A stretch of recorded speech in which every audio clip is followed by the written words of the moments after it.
Okay, magandang gabi mga Brads, 'no, at nagbabalik na naman nga tayo para mag-review ng laro ng mga chess players na mas magaling kaysa sa atin. Matagal-tagal tayong hindi nakagawa ng video analysis at nagkasakit tayo mga Brads, 'no, pero okay lang, magaling na ulit. Thank you Lord. Ang laro na i-a-analyze natin ngayong gabi ay laro nila suking-suki na sa mga video natin, FM Daniel Causo laban sa isang napakalakas na Filipino Grandmaster, GM Mark Paragua. Ang laro po nilang ito ay naganap matagal-tagal na noon pang 2008 sa 3rd PGMA Cup sa Manila. Isang pangmalakasang tournament din po ito kung saan maraming mga grandmaster din. Maraming mga grandmaster din mula sa iba't ibang mga bansa ang sumali. So simulan na po natin. Tingnan natin kung anong nangyari sa kanilang laro. Puti si GM Mark Paragua at itim naman si Coach Daniel. By the way, isa pa nga pala, nung time po nito, si Coach Daniel ay hindi pa titled player. Not sure kung may title na siya pero hindi pa siya FM that time dahil naging FIDE Master si Coach Daniel year 2009. Anyways, simulan na po natin. Nagsimula ang kanilang laro sa D4, then sinagot lang yan ng D5, C4, C6, hindi kinain yung pawn, no? Then nag-knight C3, knight F6, knight F3, D takes C4, yan, tinikman na yung pawn. Then nag-A4 lang. After A4, sinagot lang yan ng bishop F5, book move pa rin po ito. Then knight to E5, E6, F3, bishop B4, E4, tinret ang bishop nitong si Coach Daniel at ang ginawa ni Coach Daniel, bishop takes E4. No, nung mga panahon pala na 'to, talagang mapang-sacrifice na si Coach Daniel, no? Siyempre, kinain yan ni Mark Paragua, binawi yan ng kabayo, then bishop to D2. Dinagdagan lang ang suporta dito sa knight C3 dahil dalawa nang umatake dyan para dalawa din ang sumusuporta, isang knight at isang pawn.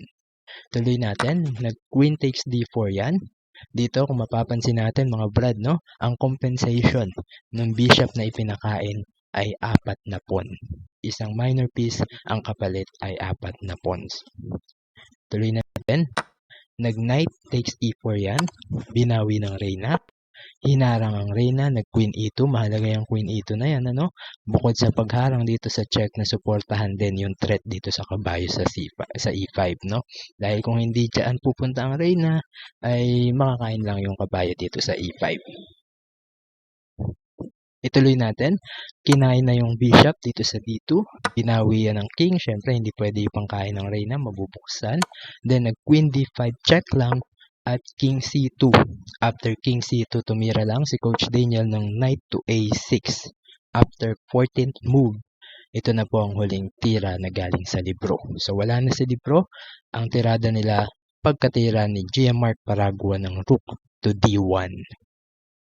At yun daw ay mali ayon sa computer, no? Dapat daw ay tinikman na yung pawn dito sa C4 dahil dalawa na yung umaatake dyan. Knight at queen. Ang sumusuporta dyan ay reyna lang. Anyway, ang tinira naman ni Coach Daniel ay queen to A5, which is the great move ayon sa computer. Then nag-knight takes C4. Medyo late na, no? Dapat kanina pa ito tinira at hindi na nag-queen to rook to D1. Dahil dito, sa tiradang knight takes C4, meron ng sagot dyan na queen takes A4 check. Check siya kanina kung hindi nag-rook to D1, no? Suportado sana ito. So ituloy natin, nag-B3 lang yan, hinarangan yung check at the same time dinagdagan ng suporta sa kabayo. Nag-queen A2 check naman si Coach Daniel, pero sinasuggest dito ng computer ay mas agresibong tira, knight to B4, atakihin lang ulit ang king. Umiwas lang si GM Mark Paragua, nag king C3 yan, then queen takes E2, pinalit na ang reyna, binitin pa. Nag knight to D6, chumek muna, umiwas ang hari, nag E7 lang yan, tsaka binawi yung queen using the bishop. Then nag B5 lang yan, bishop F3, tinret lang yung rook dito sa A8, no? Although may harang yan, pero threat pa rin yun. So umiwas ang rook, nagpunta dito sa D8, pero ang sinasuggest ng computer yung isang rook daw ang ilagay dito sa D file. So ituloy natin, nag knight B7 yan, Mali daw. Ayon sa computer, sinasuggest ay bumalik itong rook sa D1 papuntang A1 para i-threat itong kabayo sa A6. Pero nag-knight B7 yan. Tuloy natin. Nag-rook C8 naman. Blunder din ang itinira ni Coach Daniel, no? Ang sinasuggest naman dito ng computer, kainin na daw yung rook sa D1.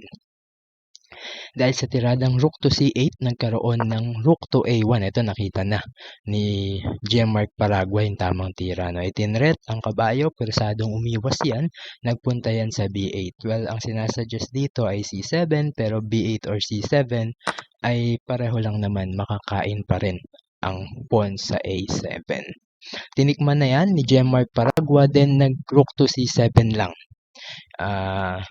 In-avoid lang yung possible na idea na discover check pag-alis ng kabayo dito sa B7.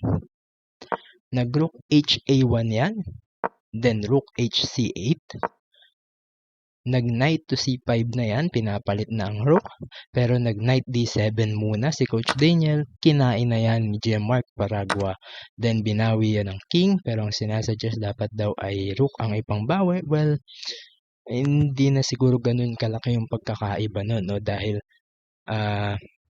obviously winning na rin naman kasi talaga ang puti po dito. Di ko pala nasabi, no? Ang laro po nila ay 90 minutes classical po ito. 30 seconds increment per move. King B4, umiwas lang, sumugod lang ang hari. Nag C5 check yan. Kinain na yung pawn dito sa B5. Then nag-rook B8 check. Siyempre pumunta yan dito sa King C4. Bakit sa C4? Di naman pwede dito sa C6. No? Hindi rin naman siya pupunta dito sa A file dahil madi-disconnect yung dalawang rook. So, dito talaga ang punta niyan sa C4. Then rook B4 check. King C3, umiwas lang. Rook F4 at ang huling tira po, rook to D1, check. Nag-resign na si Coach Daniel. Bakit nag-resign? Dahil pwersadong maiwan ang rook dito sa C7. Kapag hindi iniwan yan, maintain yung depensa. Halimbawa, tira natin, no? Nagpunta dito sa C8, mate. No? Hindi pwedeng bumaba dahil ang diagonal po na yan ay kontrolado ng bishop. So, paano naman kung dito pumunta? Di iniwan na nga yung rook. One piece down, matic losing na yan. So, may isa pang tira. Paano kung nag-rook to D4 lang? Hinarangan. Kakainin lang po ito. Pagkakain dito sa rook sa C7, babawiin niya ng king. Kakainin yung rook dito sa D4, babawiin niya ng pawn, babawiin din ng king. One piece down pa rin. May bishop, meron pang pass pawn dito sa B file. Madali nang ipanalo para sa puti. Kaya nag-resign na si Coach Daniel after nung tiradang rook to D1 check.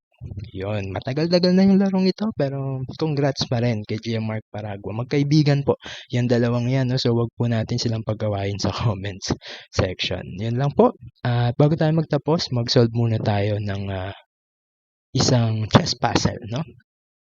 At ang puzzle na isa-solve natin ay beses natin puzzle. Iyan. Kita ba? Ano ang tamang para sa itim? Para ma-maintain yung malaking kalamangan. So, hindi ito checkmate, pero lalamang sa material ang itim. Ano ang tamang tira? Medyo mahirap to, no? Nung unang beses ko nakita tong puzzle na to, hindi ko rin siya agad nakita. So, push nyo muna. Tuloy natin kung meron na kayong sagot. Kung nakita nyo na tamang sagot, medyo mahirap-hirap ito.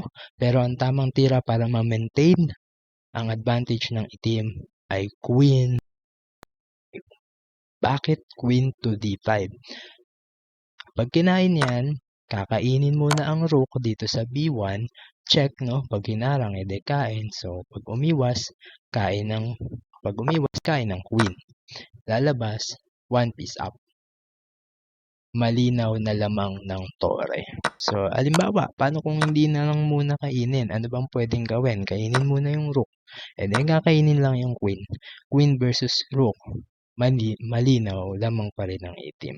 Ang problema kasi dito ng puti, kailangan niyang humanap ng square na makakaiwas ang reyna sa atake ng queen ng itim, but at the same time madidepensahan pa rin ang rook. At walang square na magagawa niya yun dahil kontrolado ang diagonal ng dalawang piyesang ito. So ang tamang tira, Queen to D5, kalsado, kainin mo na lang.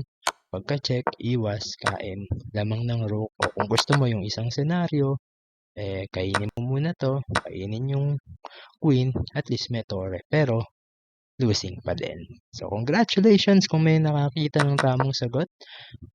At ang galing nyo, kasi ako medyo nahirapan ako dun. Yun lang po. Hanggang sa susunod po natin ulit na video. God bless us all po.